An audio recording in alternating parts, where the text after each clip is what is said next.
Welcome in, fight fans, to UFC 271 coverage. I'm Brett Okamoto alongside Marc Raimondi. It is Thursday in Houston. We just saw the UFC press conference. Not nearly as weird as the last one that we saw at UFC 270 in Anaheim. That was weird. That was definitely weird. This one, I think you just got four really confident guys up there.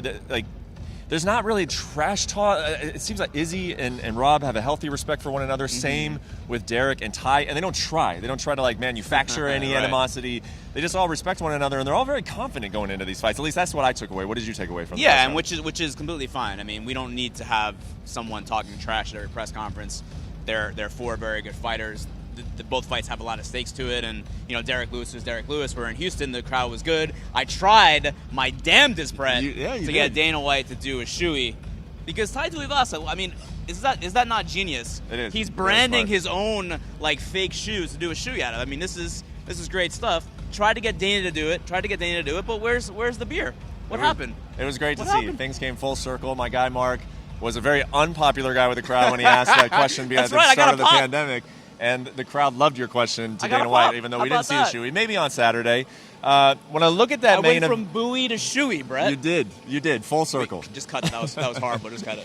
When I look at the main event, yes. I mean, I think the most obvious, biggest question is, has Robert Whittaker improved, and what did he improve on? Mm-hmm.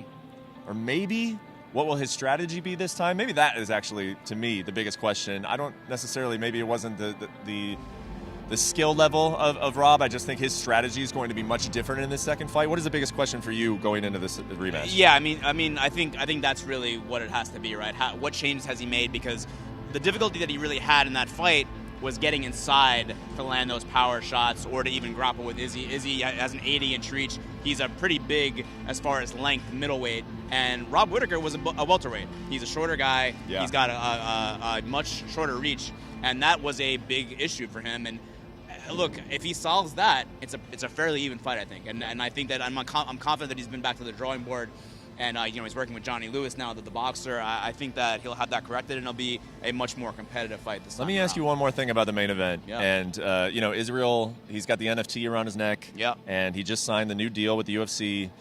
How much bigger can he get without the right dance partner, though? I mean, I would say Robert Whittaker is, in a lot of ways, the right dance partner, but he's beat him already. Yeah. He's beat a lot of these guys. He's looking at a lot of different possible rematches.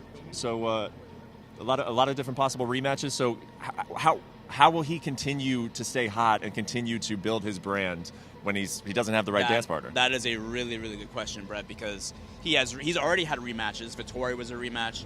Whittaker's now a rematch again. How does he get to that level? And I think it might have to be trying his hand again at 205. I really do think inevitably he's going to have to go back there because, look, as fun, as exciting as Adesanya is, and as fight weeks are always entertaining, I don't think anyone wants to see rehashes of these fights that have already happened. Maybe it's time to go to 205 again. We'll see what happens with Prochaska and Teixeira. But, I mean, look, I think both of those are more intriguing matchups in a way than Jan Blachowicz was because they're strikers. Yeah. And, Teixeira will wrestle, but he's not as big of a guy as Jan. I put it this way. There's intriguing matchups for him at 205. I don't think that his career at 205 is done just because he lost to Blachowicz. Oh, I know for a fact it's not. He is going to go up to 205 at some point if he continues to win. I don't think it will be this year. I think he will stay active at 185, but of course he has to win all these fights starting with Robert Whittaker. Final thing. Also, sorry to cut in, but also I know that he's at 170 and he's focusing on that, but a Khamzat Chimaev fight down the road would be fun. And maybe Alex Pereira, if he's able to get a few more wins under his belt, that's a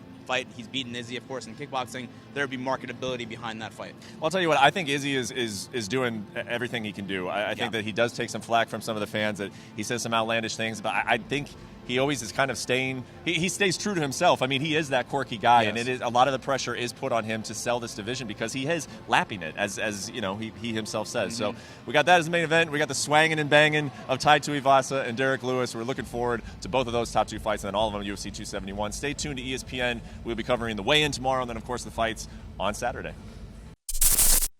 Thank you for watching ESPN on YouTube. For live streaming sports and premium content, subscribe to ESPN+.